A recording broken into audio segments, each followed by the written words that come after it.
Hello there, all my favorite former drug addicts, recovering drug addicts.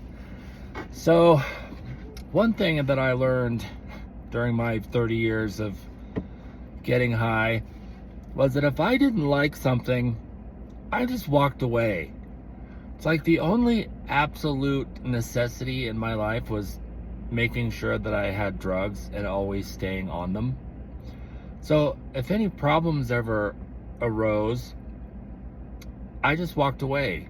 It was like no skin off my back, water off a duck's back. Who gives a fuck? On to the next thing. I'm just gonna go get high. Fuck you. I don't need it.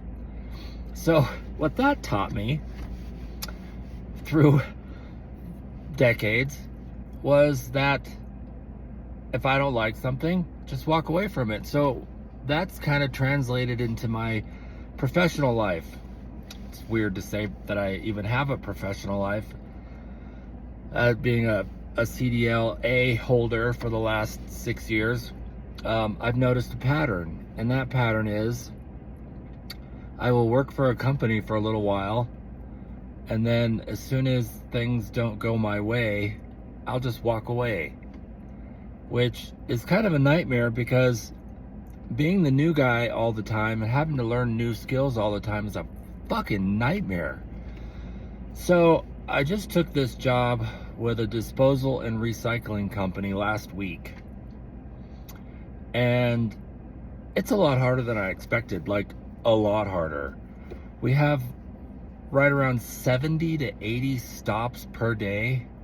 And some of the stops have multiple bins or dumpsters that have to be dumped. I do commercial recycling, and I use, just the standard trash truck that has the arms that come down over the front and the two forks that stick out. And it's like, first of all, the manager yesterday said that Breckenridge has some of the worst enclosures for these bins in the country. So I'm finding that just working the arm and the forks in these tiny little spaces where they're just barely wider than the arms, I have to be able to negotiate these spaces, pick up these boxes, and sometimes I have to barely put the hooks under the pockets and drag them out, and then go back. You can tell that it's fucking stupid and complicated.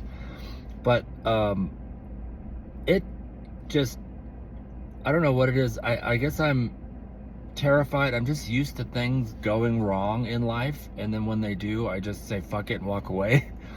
And so yesterday I nudged an enclosure, it totally freaked me out. And I was like, you know what? I can't fucking do this anymore. I've just got to get out of here. And I'm like, you can't do that. You've got to stick to something. It's like, there are limited positions up here in the mountains, especially that pay as well as this one. So walking away would be a gigantic mistake. There's a lot of potential with this job, but I'm really finding that it's very difficult to overcome this propensity I have for just walking away when things get hard. And as drug addicts, things are always hard, and I should be good at this, and it's all going very contrary to the way I think that I approach my life. But I don't know. I don't want to be that guy. Well, I've become that guy. I woke up this morning, I'm like, oh my God, I don't know if I can go and do this again. But I don't have a choice because it's my livelihood and it's my new job. And there's nothing worse than feeling like you don't have choices in life and that you're stuck doing something you hate. But why do I hate it? It could potentially be fun, and I guess I know it's going to get better, and I'm going to be making decent money, but I don't know. I just have it so deeply ingrained in me that if I don't like something, just walk away. So that's that. The thing is, I've just got to remember to be grateful for what I have. Don't worry about what I don't have, and I've always got to remember to meditate. I hope you're doing well. See you soon.